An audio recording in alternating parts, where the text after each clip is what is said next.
Consider This with Carol Schrader is made possible with support from Bass & Associates, First Data Resources, and by Nebraskans for Public Television.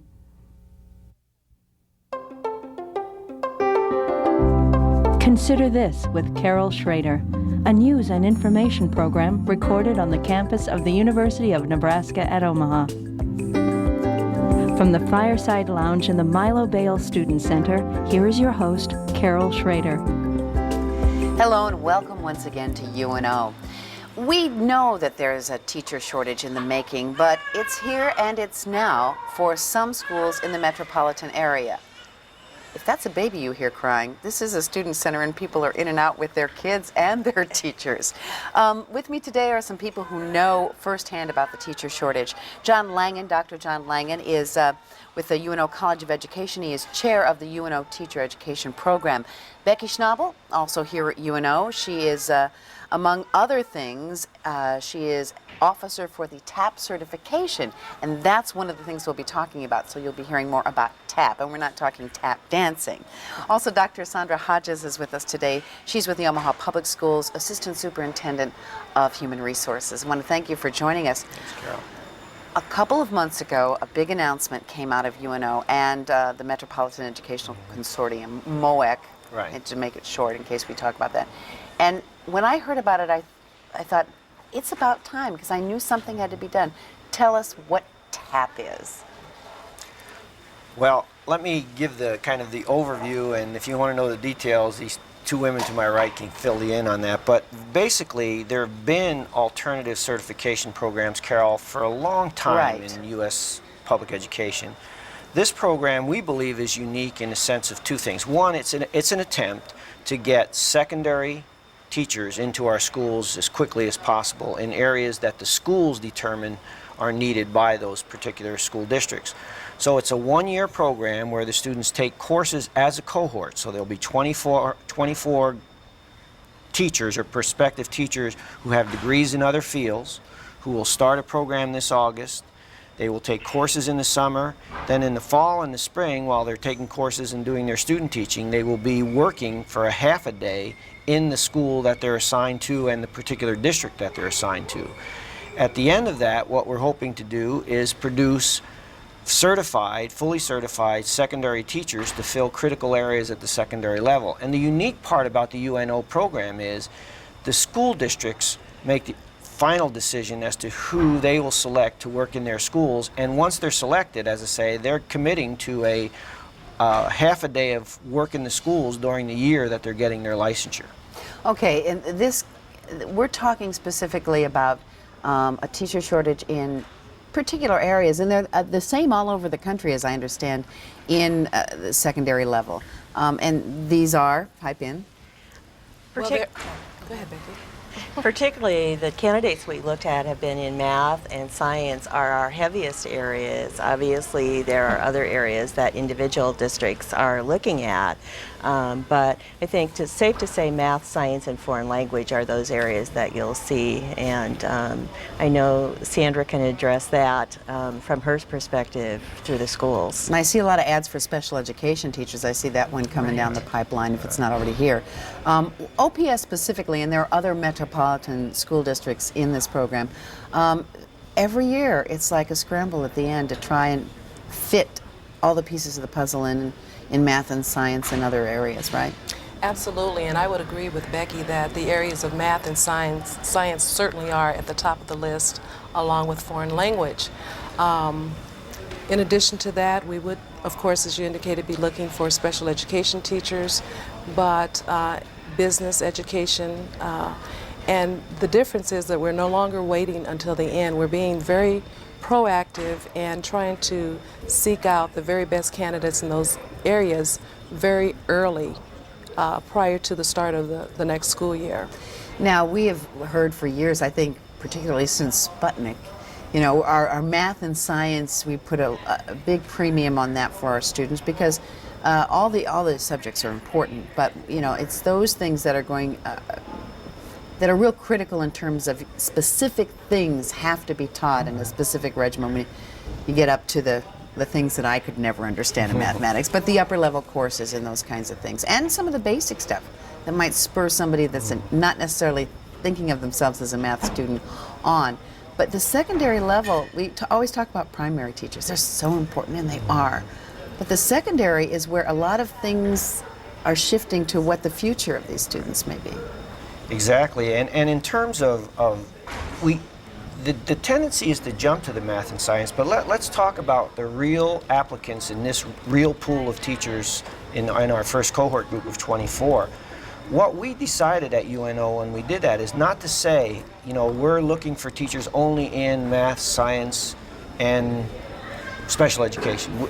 And the reason we said that is that there are times, Carol, and I can tell you in my tenure at this institution, when the Dr. Hodges of the world of personnel people call and say, John, we need a fill in the blank right now. And what we decided is, rather than determine from our perspective what those shortages are and what they will be in the future, we'll let the districts. And let me give you one specific example.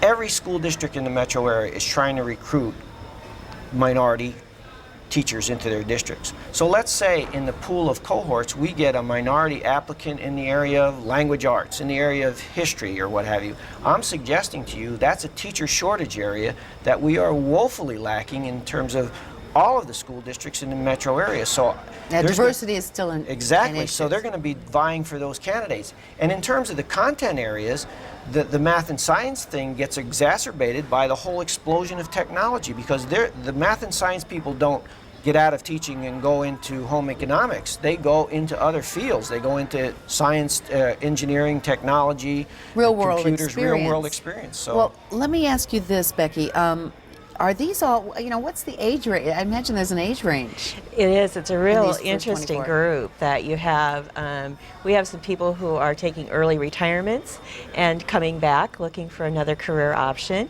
We have some people who have been doing a career for a while and have said, you know, I've sat at a computer for the last 5 or 6 years and I want to spend some time with people sharing real things. And so we have some of those folks. So yeah, we have a real wide expanse as far as age and variety of experiences. People who've been in business and industry, had their own businesses, personal businesses, and now are just looking for another way really to give back to the community. Well, since, and John, you were here the last time we talked about on this program, since the salary issue is so huge in education as a whole, I would imagine that some of these people, they could always use a little money, but or a lot of money, but they've looked at life a little differently, and maybe they have, you know, this can be a second income, so they're not strapped, so they don't have to worry about that money thing as a primary consideration. I think that's really true, Carol. And for some of ours, they have said that, you know, I know that I'm going to be taking a decrease in pay, but it's important to me. I know that this is a part of me that has not been fulfilled before, and I'm really looking forward to doing this. So I think you do have both of those. Those who maybe pay isn't as important because they've made some financial gains in a previous career, but those who are saying, you know, I know this is going to be a little bit more difficult for my family, but we're willing to do that because this is a career move that I want to make. Or something that's maybe been in the back of their mind for a long time, but they, you know, there were so many options, Yes. especially if you're in mathematics or science. I mean, there are billions of options and career paths. and you know, Carol, I never missed the opportunity to get a little plug in here, because what I'm saying is, yes, we're trying to recruit people, and we have some altruism based on, you know, people that say, I want to go and give back because I've made a career in another field. But we're also looking to be able to say to this group and the next group and the next group, teacher salaries are going to improve, and there are people amongst us in the professional community that are going to get aggressive about getting those salaries up. And you can just look around us in states, you know, Council Bluffs, 11% increase in salaries. That exacerbates the problem for certain districts. And what I'm saying to you, everyone's going to have to be coming up in that. So I'm optimistic about the notion that we'll be able to recruit some young professionals who are saying, hey, I went out into this world, the computer sales business, and I didn't like it. I always wanted to teach, and now I want to do it, and I can see the light at the end of the tunnel in terms of salaries to do it. So I'm optimistic that that's going to change too.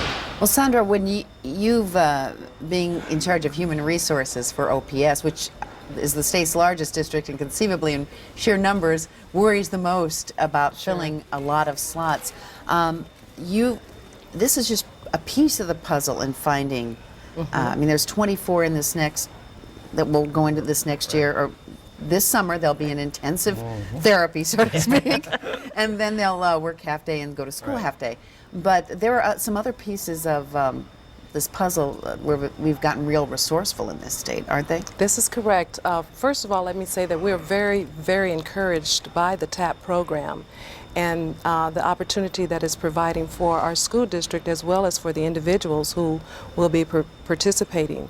The group is very diverse with regards to, as you mentioned earlier, age, gender, race, and those are things that we focus on as we work to achieve our district's profile. So this is a very exciting program for us. But we do have a very aggressive recruitment program in place in the Omaha Public Schools, and we've had that for a number of years, and it has served us well. However, with the teacher shortage that we're facing now, and the competition that we face as we go out and recruit at various colleges and universities, we've had to be a little bit more creative and innovative in doing some things to look at within our own district at our current staff to see, for instance, if there are individuals who are teaching maybe in areas where we don't have as great a shortage, to encourage those individuals to look at maybe adding another endorsement. Let's say an elementary teacher who may be interested in making a change for maybe a middle level endorsement, or getting an added endorsement in math or science, which would mean going back to get some additional hours. I read horror stories about some of the teachers, some of the school districts where they've had to have the PE teacher teaching, you know, math and stuff, and being thrown in. This is a recipe for disaster, both on the human level, for the teacher and the students, and educationally, isn't it? I mean, they're going to some pretty desperate means. It is, and I think, you know, we probably brought some of this upon ourselves back in the early 80s when we yelled teacher shortage and it didn't happen. But I am telling you, and I'm here to tell you, it's teacher, administrative, professional educator shortage, even at this institution in teacher education. The notion of the number of people coming into professional education is dropping, and it's dropping severely, and compounded, as Dr. Hodges talked about, with the retirements and people coming out on the other end. There is going to be shortage, and as you say, what it does is it has human resource people putting people into positions they're not qualified for, or trying to, you know, cajole people into other areas and say, oh, you know, try this or do that other type of thing. So yes, and what happens is you get pockets within a school district, and I'm not talking here the Omaha Public Schools, I'm saying across this state, where they can't offer fill in the blank, a Spanish option, or a geometry or a second level trig course, because they don't have teachers to do it. Which means that there's a pocket full of kids that can't go on or may stop their learning in a certain subject. Right. And it make it difficult, or they may take it up in college but then find it difficult to compete. And we know that that's hard on you psychologically. We're going to put up a website right now, which is the TAP website. It's www.unocoe, that's UNO College of Education, /TAP, UNOCOE/TAP. So if you want more information on it, you can get that. So go ahead and write it down. But there are other certification options for people that have. I just know one of the teachers where my son goes at Westside was a photographer in television for a while, and they needed someone to do the video arts, and he's working then on certification. But he's got real good experience, and he's got real good people skills. So what are some of the options in case people are watching and saying, well, you've got your 24 this year in TAP, maybe I could fit in some other program? There is regular certification for students who can't take this intense course that we're going to do in this next year with the Teacher Academy. There are post-baccalaureate students who come in.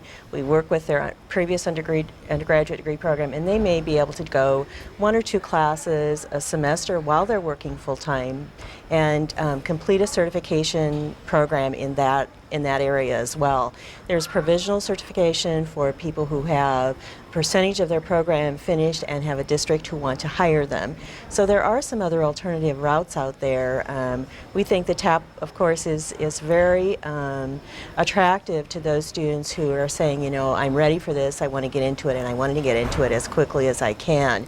But there are certainly other certification routes out there, and we're always more than glad to talk with students who are interested in them and look at what their previous degree material is and set out a plan of study for them. And what we try to do on the note of the traditional program person, Carol, and I can use 3 examples within the last 2 years. We had a full-time firefighter complete a teacher ed program. He got to a point and then had to take a leave to do his student teaching, but finished. We have a lawyer, we have several lawyers, and we have right now a physician. And what they do is we try to mirror our courses so that they can get courses in the evening. So we do a post 4:15 sequence of courses that lets them get to that point where they need field experience in student teaching. Then they do have to take a respite if they choose not to. But so that program, as Becky indicated, offers the person not wanting to get out of his profession right away, complete the teacher ed program, and then when they retire as a firefighter, get tired of being a physician, or end their law career, they move into teaching. And so we have a real interesting mix, and we have a wealth of people, because think of places like Stratcom, like Union Pacific, a lot of trailing spouses, a lot of people who come in and they retire, or they are looking for activity. So what I would say to them is, number one, it's a welcoming place here. So I'm biased and I'll admit that, but we try to accommodate schedules, and we try to plot in Becky's office. I can't say enough about them. We have 3, 4 advisors who will sit down and plot out, this is when you can do this, so you can have a roadmap and not say, well, yeah, come on, take a few courses and we'll tell you where you're going. So what you're saying is that for the person who's sort of been around the block in a profession and has thought about teaching, you're willing to, you've structured a program that is pro worker, so you can work at what you're doing in the short term. Right. So it's not like you have to quit and go to school, and because they may want to find out if this is kind of what they want to do. I mean, I'm sure that you can tell us that being in some people have gotten into the classroom that wanted to be teachers from day one and found out teaching is not what I thought it would be. This is very true, and this does provide the opportunity for individuals to get a feel for that before making that final decision. Is there any kind of parallel program in the state? I mean, I keep seeing, I look at the want ads in the education section. I did that last Sunday because I was, thinking about doing this show, and my Lord, the number of outstate teachers that need, or outstate school districts that need teachers, both private and public. Right. I mean, it's incredible. The thing I would say, I don't think there's a program like this one, the TAP program, in the country in the sense of the tie to the public schools. So I'll go back to that. We have 7 school districts participating, and as I say, all with different needs and different ways that they're dealing with the TAP candidate once they get in.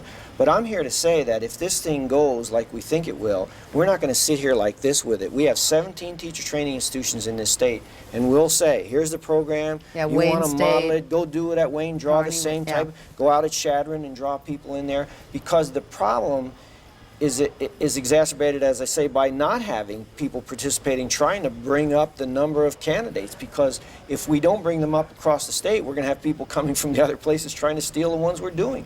And that's happening. I mean, and it's a healthy competition. Sandra has to compete with the districts in the metro area, but she has to compete regionally and nationally, and so we're trying to come up with programs, and we think this one, as well as the traditional program that lets people come through, will do that. Does this year work after their summer work? I mean, you haven't done it yet, but will this year working half day as a student and half day as a student teacher, will this help? Mentoring has been in many years recently been considered a major thing. We haven't been mentoring our new teachers, and we're going to have so many of them that we really have to look at this. Is there going to be mentoring for these people who are in a different position? They've been out in the world. You need a special mentor kind of relationship, don't you? You bet, and we will have opportunities for our TAP individuals to work one-on-one with master teachers in the area that they are training for their certification, which is going to be very beneficial for them. This is such a neat program because as they're going through getting their certification, they're also going to have what we consider to be on-the-job training while taking classes. And so it's the best of both worlds, actually. In a traditional setting, and maybe you can correct me if I'm wrong, I'm looking back to my days when my sorority sisters, more than half of them were in education. Sure. But you know, when you got to the student teaching part of it, you were pretty much done with your book learning. Yeah. You might have had a straggling course here and there, but you were Sure. pretty much done. Okay. So we have to rethink this since we're telescoping Yes. the learning. Yes. And the beauty of that is, again, these folks will learn early on if that's for them. I mean, they're going to be in there. I gotta wait till year 4. But we also have a history with another project that someday I'll come on and talk about it, the Cadre Project, where these are first-year teachers coming out who have license programs. So they may have graduated from our program or another in teacher ed, and they spend a year getting a master's degree while they're mentored by a full-time master teacher. And we have all kinds of initial data, Carol, that shows that mentoring gets them jump-started so much quicker than a teacher who goes out. And the districts are trying to help those with a volunteer mentor, but it's a different environment. So we think that the TAP program and the mentoring that will occur in that, just as it does in the Cadre, is going to be another boost for these teachers. Well, they've proven too, as I understand it, that both mentoring and getting advanced degrees early makes a teacher more stay in the profession Right. longer. Yeah.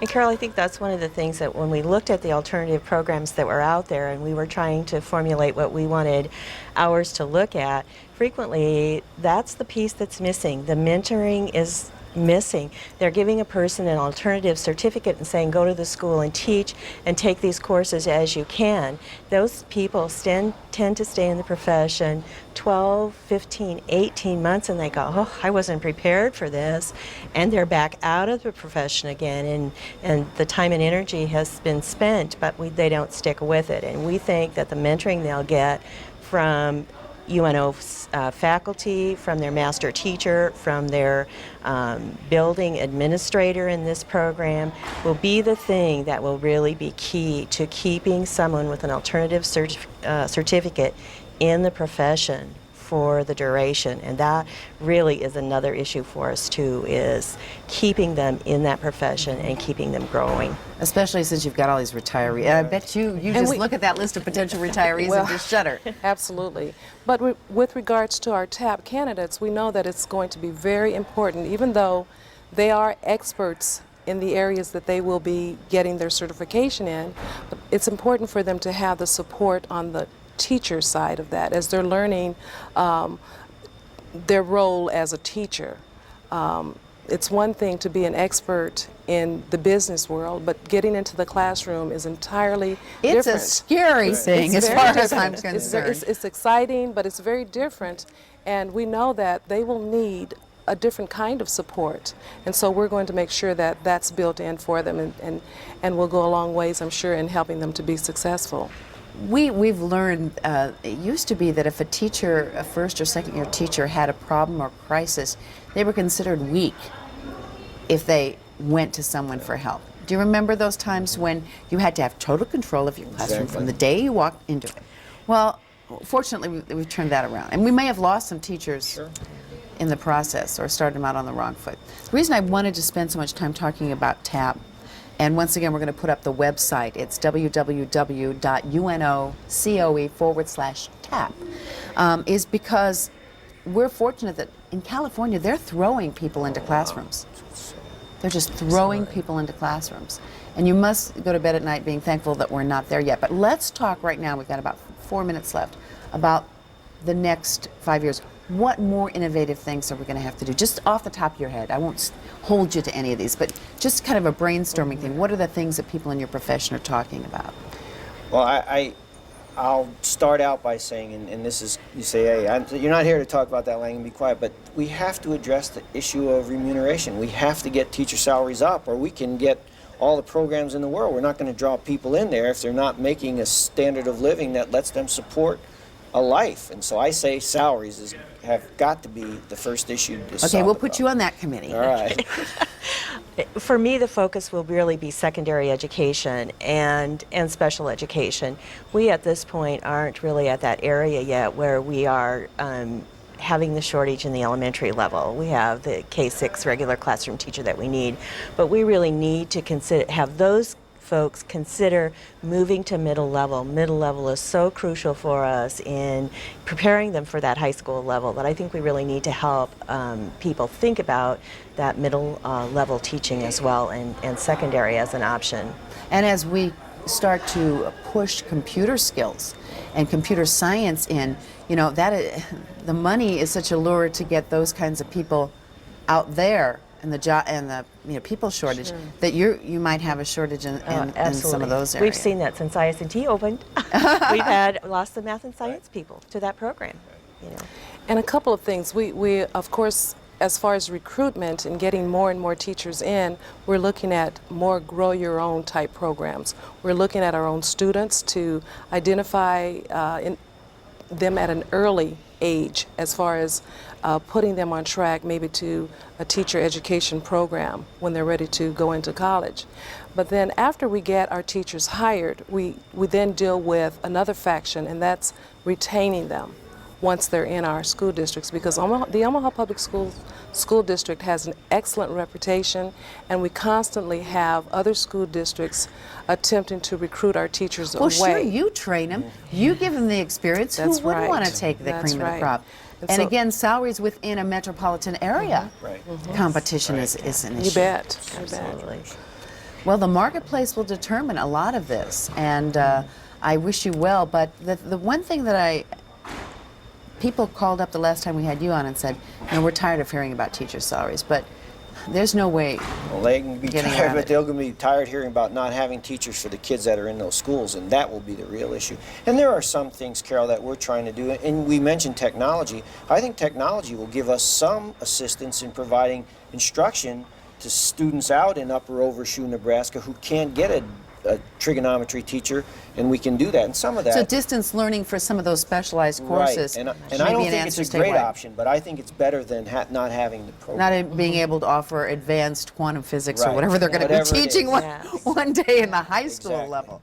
Well, I want to thank you so much for being with us, because I think that that TAP is the tip of the iceberg on this important issue. And as far as I'm concerned, having teachers in my family, you can't talk enough about it. I want to thank Dr. John Langen of UNO's Education College, also Becky Schnabel of UNO, the TAP Certification Officer, and Dr. Sandra Hodges, who is Assistant Superintendent at OPS in the Human Resources area. Good luck. Tell us if you got something else up your sleeve this Thanks, Carol. coming days or so. And thank you for joining us this week on Consider This.